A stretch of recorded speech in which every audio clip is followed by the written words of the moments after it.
Contented Media presents Dr. Bitcoin, the man who wasn't Satoshi Nakamoto, an original podcast series with Mark Hunter and Arthur Van Pelt.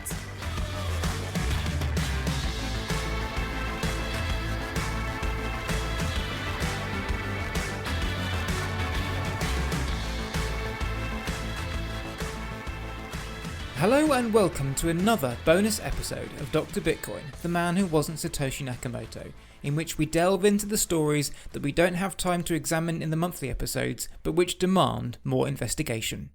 This month we're holding our second Ask Arthur Anything, where you, our wonderful listeners, get to ask anything you like of our resident Craig Wright expert Arthur Van Pelt on any subject under the sun. Fortunately, the vast majority of people want to know things about Craig Wright and BSV rather than what Arthur's wearing, which is probably a good thing for everybody. Arthur, are you ready for our listeners' questions? Yes, sir, I am. Thanks for having me as always, Mark. Always a pleasure, always a pleasure. Nice to do something a bit different as well this time. So yeah, looking forward to it. Yep. Okay, so the first question comes from Claude via email, and he asks, what would need to happen for a US, UK or European law court to say to Craig Wright enough is enough for misusing their legal system? Oh, that's a good one. That's a really good question. If you ask me, he has been getting away with way too much already. That started already in the ATO times in 2013, 14, 15. He had a narrow escape to London in December 2015. But yeah, when is enough is enough? Good question. Contempt, we see him narrowly escaping contempt cases. They come, but also they go. And there should be, at some point, a case where all his forgeries, all his lies, all his false declarations and his perjury in court during depositions, it should all be wiped together and bring against him in one big case. But because it's spread over, a few handful of cases by now, probably nobody is interested in doing that. On the other hand, I'm not sure if it's any day, maybe not this year, maybe next year, but it's going to happen. This guy with his total build up, his whole oeuvre of lies and forgeries, he will not escape. Coming down to like fundamental things, it's surely a human right to file a lawsuit if you feel you've been aggrieved, and it's then up to the court itself to say whether they believe you or not. I don't think you could say to somebody, no, you've filed too many frivolous lawsuits, you're not allowed to file any more. That, I'm assuming, would be a breach of his human rights or something along those lines. So I'd imagine there's no way he would be prevented from filing a lawsuit, but you would hope that, as you say, if these things pile up, he'll clear fewer and fewer hurdles. Yeah. So what you should find, hopefully, is in the courts where he's done this, where he's been, gone through the contempt of court proceedings, or at a very basic level, had lots of lawsuits tossed really early on, that they get tossed even earlier because they have got this build-up. But then the other argument is you're not allowed to bring in things from prior cases. So again, this is very legal stuff as far as I'm concerned. Those are the mazes of the law that Craig Wright is using to keep on continuing with his legal spree. And the most logical person to start suing him for a massive fraud was, of course, the ATO already. But on the other hand, Calvin Ayre, but he's not ready yet to do that, would also be a person that could bring everything together and say, Craig, I have had enough of you, I'm pulling the plug, and instead I take you to court. My feeling with those two is that there's a case of mutually assured destruction there. They'll never start anything because they could both take each other down. Yeah, probably. All right, thank you. So on to two questions from someone that would like to remain anonymous. The first question: how does Lightning stack up today versus BSV in almost no-cost microtransactions? And how sustainable are BSV's Layer 1 microtransactions with the price drop to 1 sat per kilobyte? That is not really in my comfort zone to make detailed judgments about, to be honest. I am let's say I'm a little bit more on a more umbrella, somewhat higher level, looking at things. The Lightning Network has more adoption. That is no doubt with me. Looking at the nodes and how much BTC is locked up in channels of Lightning Network. What are your thoughts on the ramifications of them dropping this one sat per kilobyte, dropping to this 1 sat per kilobyte? That is more an economical decision.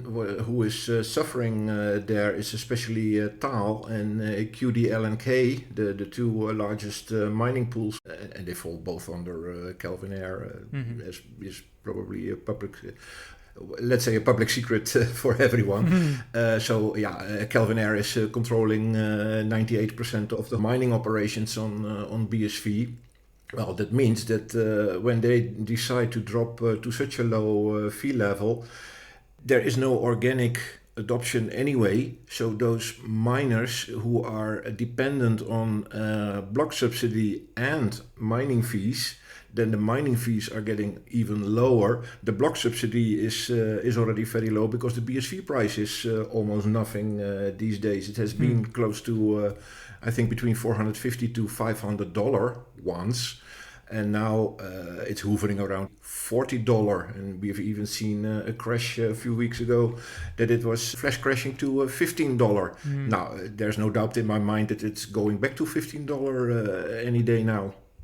So the same person also asked, what are your thoughts on how TAL shareholders were treated when the company was taken private last year, even before the price drop? I've never been, of course, a shareholder, so I could not fully judge what a surprise! Those numbers in detail.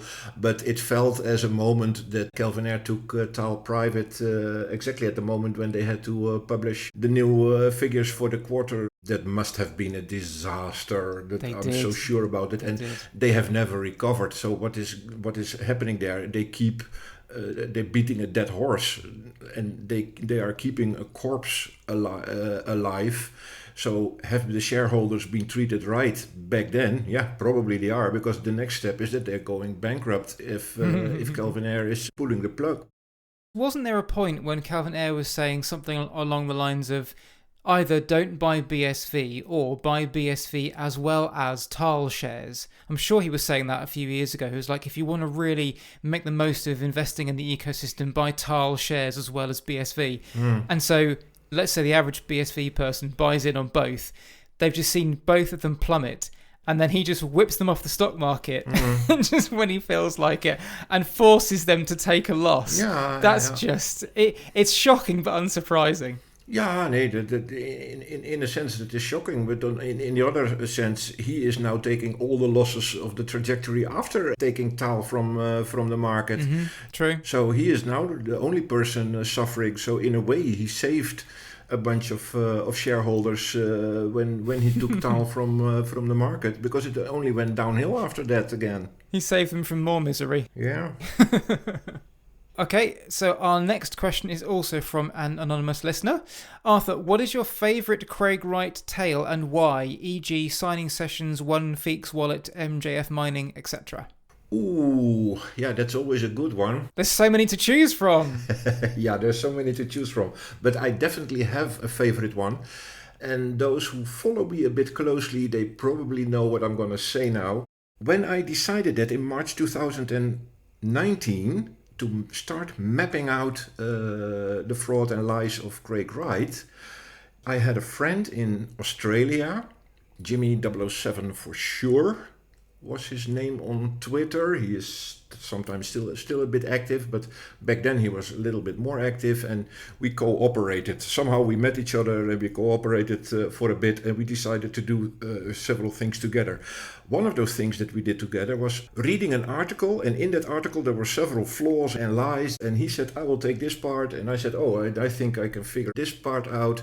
And there was one thing in that article that was called Microsoft Patch Tuesday.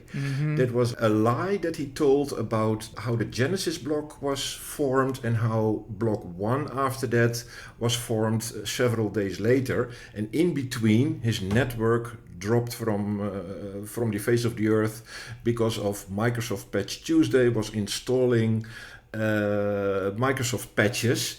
and that brought his network down. So he had to recreate a network.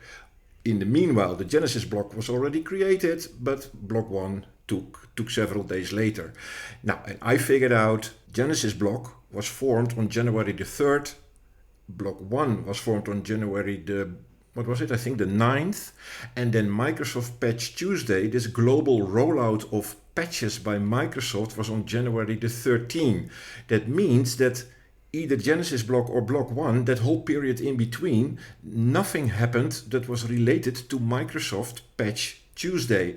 So this was such a crazy fuck up of Craig Wright, a crazy lie to impress his audience with, oh, I'm into IT, I'm into Bitcoin, and I don't know about the Genesis block, and blah, blah, blah, blah, blah.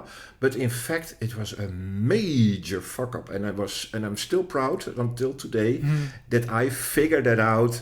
And I still remember that first tweet that I did back then. I think it was in April 2019, because I think it was an article that was just as recent back then. It went pretty viral. And yeah, again, I'm still proud that I figured that one out. Great stuff. For me, I really do have a soft spot for the pineapple hack. It's funny because until he started using it to really push against the developers and make their lives a misery, I thought it was just going to be like a silly, stupid thing. And if you take out the potential consequences of that, everything from the OneFeeks wallet and the ownership of that, everything that goes behind that, the fact he's had to change his story and bring in this stupid purchase from this Russian exchange, every step of the way, it's such an obvious fabrication. It's such an obvious story of someone having to jump from one line to the next just to keep the plate spinning. Yep. And then you come to this hack itself. And I mean, like I've said countless times, the fact that it wasn't even reported in the local newspaper, the police have washed their hands of it.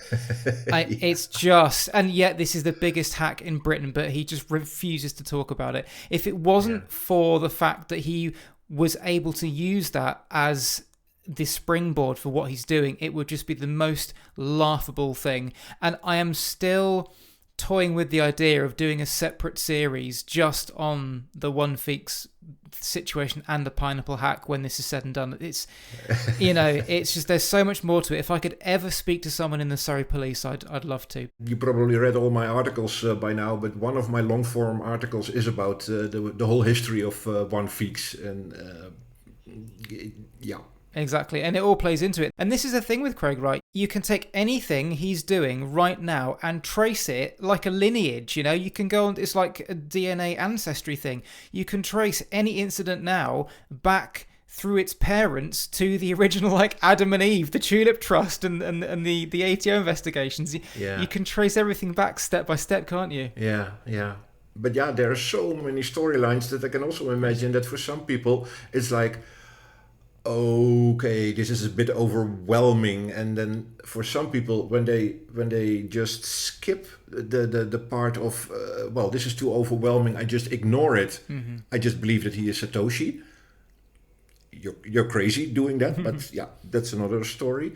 But you can also say, hey, I only know already the stylometry, the hundreds of forgeries, and a few of those things. Hey, this guy is just not Satoshi, and then they're done with him. And I think that is what is the majority of people in the Bitcoin and outside the Bitcoin community is doing. Despite what the BSV fans think that he is widely accepted as Satoshi, no, it's the other way around. He is widely accepted as not being Satoshi because based on either one or two things or the overwhelming evidence, everyone knows that he is no good news. Exactly. Okay, on to the next question, which is from Charlie, a Dr. Bitcoin Supporters Club member via email, and he asks, what's the status of Craig Wright's ATO investigation? I believe his debts were settled by Calvin Ayre, but it seems they are still investigating him. I think they are, aren't they, you said? Yeah, that is what I also expect. To be completely fair, we cannot put our finger behind it, because I know a few people who have been trying to figure that out and contact the ATO, but they do not provide information, which makes sense, of course. No, I've tried. Yeah, you are one of them indeed. And they try to find out what the ATO is saying about it, but of course they won't say anything about running investigations either, if they are closed or not. No. My opinion, and my opinion is very, very strong, is that I am 99.99% sure that the investigation is still running. They take very long with the ATO, easily 10 years. So after the first findings of fraud, so it's that was in 2013. Now add 10 years minimum. Then we are in actually this year. So it can easily take 1 or 2 years more before the ATO is going to strike and going to hold him accountable for his fraud. But why are they still going after him? Because the fraud is too massive. It is so massive what this guy has been doing with forging emails, lying, making up stories, and even if all the tax returns that he had have been paid back, that does not change the fact that there has been a criminal fraud. And maybe they have been managing to grab all the money back, but that does not change that there is still a criminal running around. And we know for a fact that in 2018 they were still going after him from a letter that was filed in the Climate versus Right case. That some Melanie Johnston, if I remember her name well, was still on an criminal inquiry on Craig Wright and was asking information from Ira Kleiman's counsel if they could contact either the council itself or Ira Kleiman, I think Ira Kleiman, for information. Well, then we are talking 2018 here. That means that if you run away in 2015, they closed the civil part of their inquiries in 2016, because that is where we know that the last civil reports of the ATO have been made, at least the ones that have become public, roughly between one and two handfuls, have become public over time. But then 2 years later, they are still doing a criminal investigation. Now, then for me, my gut's feeling, and I trusted that, like I said, for 99.99%, that they're still on him. So we've got a few questions now from Ed Gotham on Twitter. His first question is, what is the likelihood of Calvin Ayre being investigated by the FCA, which is the British Financial Conduct Authority, or the SEC for market manipulation? Good question. Yeah, good question. And he's openly said it, hasn't he? He's openly said, I buy BSV here to make sure it doesn't go down any further. Yeah, nee. Are they bothered? I mean, for me, in general, it is quite clear that BSV by itself is what I would call a security. And they run a chance that at some point the SEC will go after them if they think it will go somewhere, because of course BSV is now so small and tiny and meaningless and irrelevant that why would the SEC go after it? That's what I think. Yes, if it's worth it. The only thing that I can see happen in a little bit into that direction, again, we cannot put our fingers behind it, so I'm just making wild guesses now, is that if they figure out that BSV, there is something going on behind the screens, what is, for example, considered money laundering. Mm-hmm. Again, I bring this up. I have no proof of it. It's just a wild guess. But if there is international organizations like FBI or whoever is on that stuff, if they think it is worthwhile to chase Calvin Ayre for those type of things, yeah, then we might see something happen. We don't know. Mm-hmm. This next question, I'm not sure if it's a bit tongue-in-cheek or if it's working on the assumption that the government is somehow looking to, the governments, I should say plural, are looking to bring down Bitcoin. But the question is, should we assume that GCHQ or the CIA have Calvin Ayre and Craig Wright backwards over a barrel and are using them to disrupt Bitcoin developers? It's a bit tinfoil hat for me. Yeah, nice theory. I think if there is ever an organization trying to do such a thing, they should be able to find better people to do it. But yeah, on the other hand, I must say Calvin and Craig, they are somewhat annoying, especially because Calvin has a lot of cash to throw around, so he is sponsoring a lot of lawsuits, and they do have a certain impact in a social way, in a financial way, into the Bitcoin community, Bitcoin developers who are not so happy anymore. Would there be a bigger organization behind it? No, I've never come across any evidence or even something that even smelled like evidence or proof of such a conspiracy theory. So I don't think so. I don't think so. No, I'm with you on that one. I'm with you.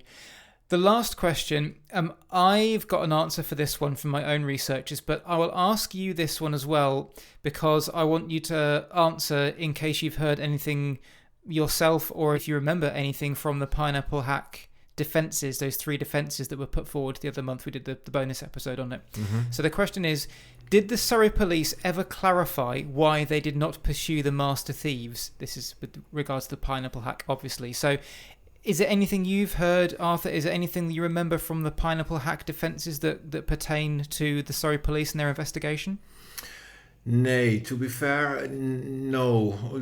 I think that is not yet the detailing in these lawsuits. We have seen a particulars of claim, if I say that rightly. Yep. And then there is the first line of defenses, and that is on a, well, let's say high level. And that means they did not go into every tiny detail. They just say, I deny that, I reject that, I do not agree with that. And they keep it somewhat high level. How I judge it, it's too high level now to make a fair judgment of what is the status at the Surrey police currently in those inquiries. Mm-hmm. Yeah, so I was pushing for a bit on this as well for a recent podcast episode and for something else as well.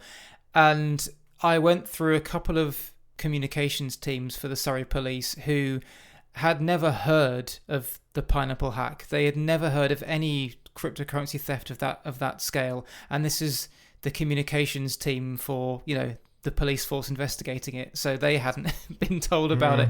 So I was passed through a couple of people, and I eventually got an email from the communications officer for the counter-terrorism policing in South East and South East England Regional Organised Crime Unit of Thames Valley Police. Long title, so obviously quite all-encompassing. And I had asked them what was the status of it, and they had told me that it was on hold. And I asked what on hold meant. Did that basically mean it's been shelved on the basis of further information coming to light? And they said they can be on hold for a number of reasons, but essentially it was the case that we can't progress any further with it for now. And I also was pushing the point of, these guys were supposedly hacking around London. It's a team. It's an Ocean's 11 style team. Why did you not alert the public to this? Why did you not solicit the public for witnesses or information? Why is it all being kept under wraps? How is it being kept this quiet? And I'll give you a quote as to what was sent back to me. All investigations are different, and not all investigations are made public or have a need to be made public, whether that be by way of an appeal or other means. We wouldn't go into the specifics of why a case was or wasn't made public, so wouldn't look to provide further guidance in relation to this particular case, unquote. So, standard response, but it speaks volumes what they didn't say and what they haven't done. So, in answer to the question, did they ever clarify why they didn't pursue it? No. All we know is that they have stopped investigating it, and Craig Wright is using the fact that he has filed it with the police and not been done for wasting police time as his springboard for the case against the developers. Yeah, that's a fair assessment of what's going on. Yeah. I mean, I didn't expect to get anything more than that, but... No, but then this will, what I said, they kept it high level in their defenses, going back to the Pineapple Hack lawsuit, when we saw the 3 defenses, they kept it quite high level, just denying that this hack and this stealing of the 1 Feeks and what was it, 12 IB7, in total 110,000 BTC, that hack never happened. I would imagine that they are well within their rights to bring to court the police that investigated it, because if you think of any crime that goes to court that the police were involved in, which is obviously most of them, the police officers who the detectives in charge of the case are usually brought in as witnesses, aren't they? So there's no reason why we shouldn't expect much more details on this and much more very heavy questioning over the details of the hack in court. Oh yeah, in that sense, I'm looking forward to that part of this case. That's why I always had mixed feelings about this specific case, but at least the legal bills of the Bitcoin developers are covered, so they don't have the stress of, at least not the financial stress. The emotional stress will still be there probably, but at least it does not cause any financial stress anymore for them. And that's why I had mixed feelings about this. For the legal case itself, the two parts of did this hack even happen? And as a follow-up of that, it's not even a side case. It are actually two separate cases next to each other. One, did the hack even happen? And secondly, do the Bitcoin developers have a fiduciary duty for such a thing? I mean, legal-wise, it's super duper interesting. Will he suffer the consequences of lying in court about this whole hack? And will there be earth-shattering rulings about the fiduciary duties of open source projects? In that sense, it's very interesting. So next we have a few questions from someone whose Twitter handle, Arthur, I think you'll recognise, Dr. Tufty Silvestris. Any idea what these might be about? He is more the brain, I'm more the public face, but he is more the brain behind what I call, it's very small of course, the patent war against Craig Wright's patents that he is filing over the years. And what we are doing is, well, in a way it's major, it's for the statement it's major, but on the other hand we are just poking into those patents, how silly they are, how stupid and senseless they are, and we try to get them kicked from the registries before they can do any harm with those patents. So yeah, this guy is he is the patent attorney. Tufty, David Pierce is his actual name. Yep. Well, I think he's given you a chance to plug your work, because he says 3 questions are all rolled into one. Can we afford to file another patent opposition? Should we file more? And are we getting the message out that Craig's patents are most likely entirely worthless junk? No, we still have. So here's your platform. We still have a few €100 in donations. It's just not enough, because every patent opposition that you want to do at the EPO, the European Patent Office, is €880, and I think we are around 800 or between 750 and €800. So we just can't afford them. Those things are €880 each. And we already filed, I think, 3 or 4 by now. Wow. And so we do that with some community support. Currently, we do not have enough for another one, but I'm sure that if either David or me are trying another little crowdfunding, that we get one or €200 in a few days in donation, and then we can file another one. Mm-hmm. Okay, that was one question. He had another two questions, I think. What was the rest? Yep, the next 2 were, should we file more, and are we getting the message out that Craig's patents are most likely entirely worthless junk? Now, should we file more? As a statement, I would say yes. On the other hand, we already filed almost a handful. It's a lot of work, isn't it? It is a lot of work, especially for him. He's making a lot of hours reading, writing, communicating. I mean, the only thing I have to do is bring in the money, and every now and then I step in my car and I drive to the EPO, because I live 10-15 kilometers away from them. So I already went there once to file something. Does it make sense to keep doing this? Yeah, good question. At some point, maybe not, because it becomes costly. And when it becomes too costly, you also have to think it's not only the €880. These processes take years for doing an opposition. You have to write a lot. You have to tell them and provide extra information. And at some point, there might even be live hearings. And live hearings means that you have either, I don't know, David will probably be able to tell that if it is currently also possible to do that with a video link, but otherwise you have to take a plane and go there and show up in person to be present at a live hearing. So and then it becomes even more costly and time consuming. So yeah, how much is it worth it? You will never manage, they already are on, I think, roughly 400 patents. You will never manage to get them all kicked away. That is too much.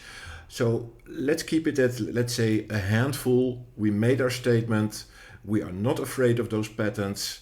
And they are, in fact, junk. On the other hand, what we do have to fear, and that is why you want to make a statement, don't be afraid for Camp Craig Wright. That's why we have make a more of a moral or social statement, I think. I don't know how to say that, but don't be afraid. Fight them. Yeah. Because if they ever try to pull the stunt that they are going to a company and they say, hey, we have this patent and you are infringing our patent and we want $500,000 or 1 million or whatever amount they want, fight it. That is our message. Fight it, because these patents are junk. In terms of them kind of boasting about their 400 patents and this sort of thing, which Calvin Ayre seems to think that quantity is better than quality, this is where actions speak louder than words, I think, because like you say, they always talk it up. They always talk up how they're amazing with their patents and they're going to rule the blockchain world and what have you. But it's what they actually use them for. And if they make all these claims and they go after tiny, tiny projects, which as Craig Wright said he would do, then, you know, it just shows that they don't even believe their own bullshit, do they? If they're just going to go after these, like I say, the small fish and keep talking up the Microsofts and the Googles, but stay well clear of them. Yeah, exactly. Okay, now we have our silly novelty question from BSV supporters. Are you ready for this one? Well, let's give it a try. So this is from someone going by the Twitter handle 1dead1b2. And he asks, how much money has Jack Dorsey paid Arthur anonymously? Why is receiving anonymous donations from billionaires different from working for them directly? Oh, well, this is something that pops up every now and then, because doesn't it just? Nobody in the BSV camp believes that I and with me several other people who are also active on mostly Twitter. I'm probably the most active, especially when you look at my articles where I spend a lot of time and a lot of research. And don't forget the podcast with you, Mark. We also spent together a lot of time on it, and you writing those scripts and I filling in those scripts. So yeah, it takes time. I do that next to my job, next to my little family. So yeah, every now and then it's time consuming. And why would I do that for free? Nobody believes that I do that for free. Well, I do. I never earned a penny from my tweets. I never earned a penny from my articles. Okay, this is not true. I once won one prize with one article of $1,000 because some organization, I think a Bitcoin wallet, something, they liked my article very much and they gave me $1,000 as a prize money for it. Busted. They're paid by MasterCard. They've got you. Yeah, nay. I knew it. No MasterCard, no Jack Dorsey, no Blockstream, no Meta, no Zuckerberg, and whatever, Barry Silbert. I have no idea what names they sometimes come up with. Ever paid me a penny for any tweet, any word that I wrote on Medium, on Twitter, and that are my main public platforms where I publish my stuff. So yeah, what can I say? I don't know Jack Dorsey. I only know Jack Dorsey by his name, what he is doing on Twitter, but he never paid me a penny. Sorry. I do receive every now and then, just because they like my work, community donations, and that's also a funny story. In some video I made, well, let's say a sort of mistake that I said I live off community donations or something, and yes. That is just because I was not aware that live off is that you are that your whole household and everything that you do and your whole wealth and everything is that you live off. Nay, what I meant with that is that I just sometimes receive a few dozen dollars over the years, a few hundred maybe over the years. It's so small, Mark. I mean, if it is $250 or maybe $500 over the last 3, 4, 5 years, It's already way too much. The community donations for the patent wars, they are more substantial. Here we are talking about thousands of dollars that we received by now. There is nothing secret going on. There is nobody being paid by MasterCards and Blockstreams and what was it? Jack Dorsey's and whatever. Yeah. That is so much not going on. When my friends got annoyed and bullied, I was like, hey, I can map out your fraud easily. It is in my interest zone to do so. Finance, Bitcoin, fraud, it is all in my interest zone. Writing is in my interest zone. I will help the community to map out and expose all his fraud. And that is just a social motivation and not any financial information whatsoever. What I love about this, there's a few things I want to touch on here, but my first thing is that I love the fact that they go on about us being paid for this work, and it's patently untrue to anyone that understands why we do this, that's not the case. And yet at the same time, they completely ignore all these lightning shark shills after every CoinGeek post, writing the same thing, just taking the same bit of text from a CoinGeek article, sticking it in ChatGTP and reposting it in a tweet with the right hashtags in the right places. Yeah. They are obviously paid. There's so many of them writing the exact same thing. And yet we are the ones that are told we're being paid. It's symptomatic, isn't it, of what we're experiencing? Yeah. Just in case I haven't explained my side of things ever, I'm not sure I ever have, but I always wanted to do a podcast. I just had no subject to do it on. And I got into crypto in 2017 and I thought, well, there's loads of crypto podcasts out there and I'm new to this. I don't know what I'm talking about. And so when I came across your work and we had a couple of interviews for the crypto site, and we got into this, it just got me thinking that this could be the thing that I dive into and I do my podcast about. And I think anyone that knows a little bit about the effort we put into this, that knows the quality of the writing that I'm trying to do for this, can see that I am in this for the love of doing it, for the project, for the fact that I'm a creative person. I want to create something. I want to create some kind of lasting, impact. Yeah. It's partly that, and it's partly that this story is so huge and so unknown. Any writer, any journalist, for want of a better word, I don't class myself as a journalist, but I kind of what I do roughly, wants to break the big story. So if we can be the person behind this big story that we know has got legs, and that we really want people to hear it. That's the drive. We've got money coming in from the subscriptions, but almost all of it goes out in terms of the fees for the website, for the podcast, for the equipment, all that sort of stuff. Yep. I might have made, like you, may have made a few hundred every now and again, but anyone that listens to this and thinks that I'm doing this for the money is completely wrong. All our listeners can understand that we are not only talking about this. We know each other now for several years, and of course we have ideas, and we are only waiting for the right party to cross lines with us that is also willing to put some effort in it to bring out this story. And then you are talking about, in most cases, more substantial money. Of course, I'm not going to say no to that. I mean, I'm not stupid. No. But put a lot of work into this. Oh, yeah, of course.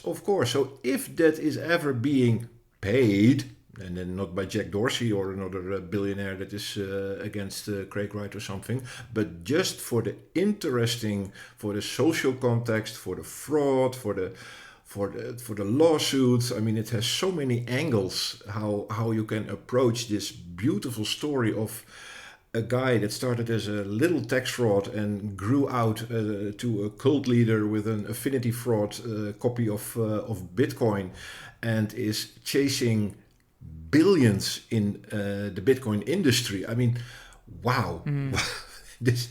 It's a crazy story that deserves a Netflix series of like 2 or 3 episodes. I mean, come on. But it has to catch the right party that is going to do it, and then I would be happy to take some time off and be available for such a thing, and of course catch some euros or dollars for such a story. But that is not that, and it has never been the main driver for me to do this story, the main driver was, hey man, you're fucking with my friends. Yeah. I don't like that so much, and I'm going to tickle you for a bit and make the world aware of what a fraud, what a scammer you actually are. And that was the main driver. And then money comes secondary or tertiary in the end. I mean, the last thing I'll say on this, and to wrap up this podcast, is that no one accuses Kim Nielsen, for example, of being paid by someone who's, anti-Mount Gox to expose Mark Karpeles. No one accuses him of taking money on the side for doing that. No one says that the guys that did the Crypto Queen podcast series, no one says that they are taking money for doing what they do.